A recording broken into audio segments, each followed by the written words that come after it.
Хариом Татсат.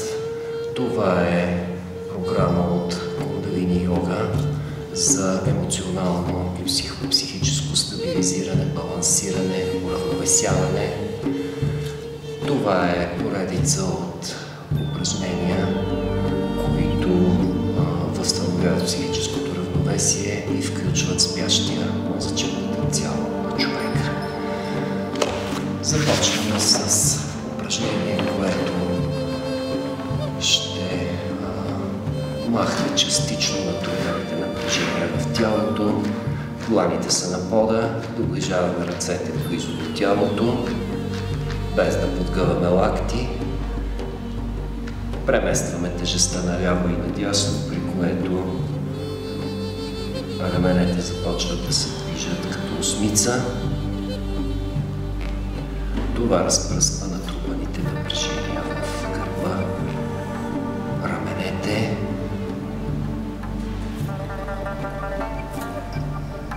Отпуска мускулите на цялото тяло.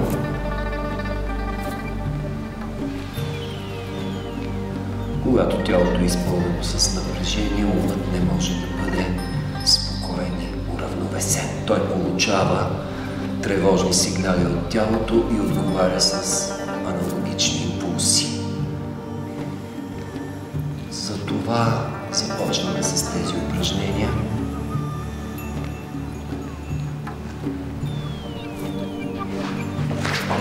Заставаме в удобен седеж и продължаваме с упражненията за врата, които неутрализират напреженията в основата на черепа. Там има център, който преобразува мисълта в нервен импулс, в мускулен спазъм. Тези упражнения са по-важни, отколкото изглеждат на пръв поглед, защото ако врата е напрегнат и гърба, умът е в тревожно, неспокойно състояние.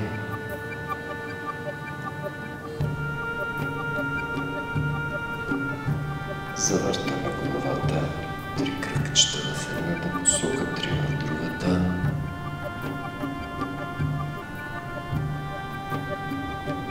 Тези упражнения частично разпръскват натрупаните напрежения в горната част на тялото, отпушват кръвообращението в мозъка, възстановяват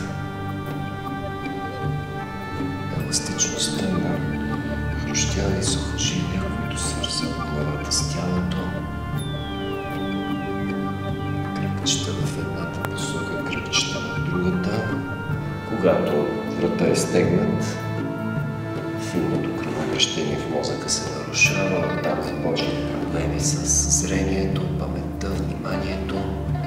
Поставяме ръце на коленете, преместваме длани назад и завъртаме раменете.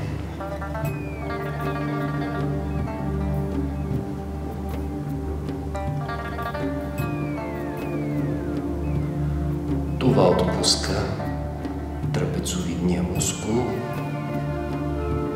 който съединява двете рамене. Този мускул натрупва огромно идиомоторно напрежение, популярно казано стрес. Когато през главата минат тревожни мисли, врата и раменете се стягат, напреженията започват да пълзят надолу по тялото към гърба, натрупват се в различни зони, точки на стреса, кръгчета в едната, в другата посока.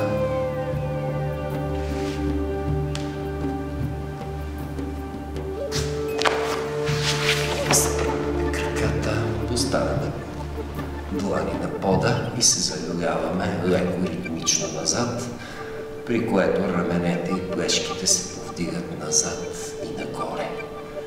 Това упражнение разпръсква напрежения, натрупани в двете точки на стреса, които са точно зад плешките. Всеки ги е усещал.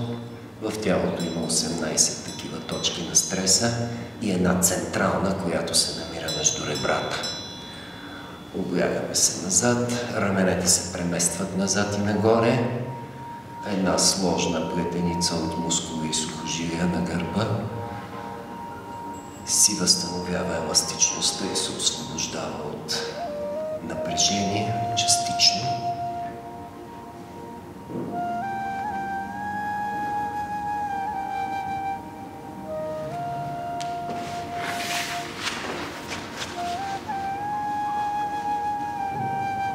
Изправяме гръбначния стълб.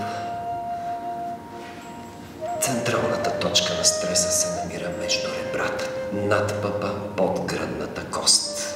Всеки усещал тази зона, когато е притеснен, когато е в очакване, под напрежение, тук се свива на топка.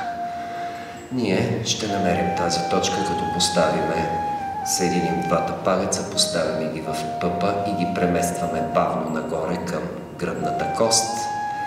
Между ребрата ще почувстваме една зона, която е по-осезаема, по-чувствителна, дори леко болезнена.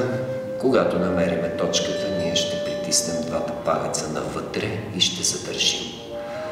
Появява се неприятно, може дори болезнено усещане. Ако близките дни сме имали много нервно напрежение, тази зона е болезнена и неприятна за докосване. Ние притискаме двата палеца навътре и задържаме за известно време, при което ще почувстваме, че постепенно напрежението в тази област се разпръсква частично и се заменя с топлина и топтене. Това е акитрахара, техника за освобождаване на напрежението от централната точка на стреса в тялото, акитра, която е емоционалният център на човека. Задържаме двата пръста, без да ги движиме, докато напреженията започнат да се разпръскват.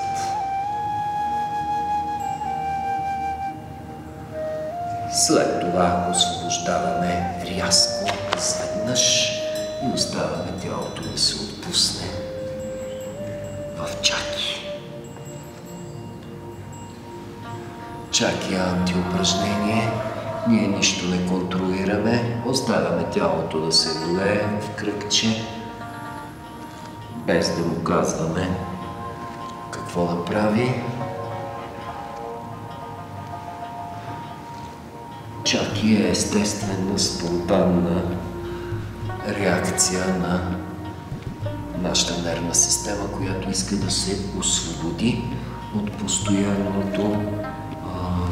постоянния натрапчив себеконтрол. В ежедневието ни се налага постоянно да съобразяваме поведението си с другите хора, което ни прави сковани и премахва до голяма степен естествената спонтанност на човешкото поведение. Това поражда голямо вътрешно напрежение.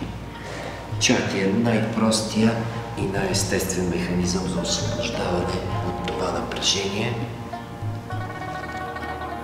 Оставяме тялото да се влее точно така, както ни идва отвътре.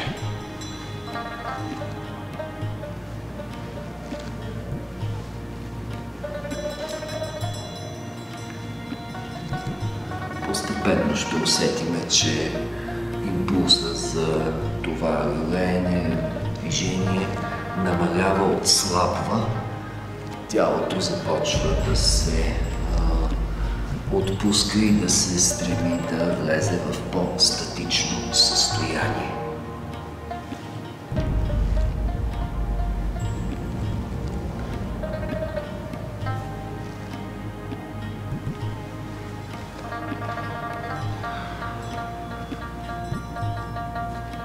Когато усетим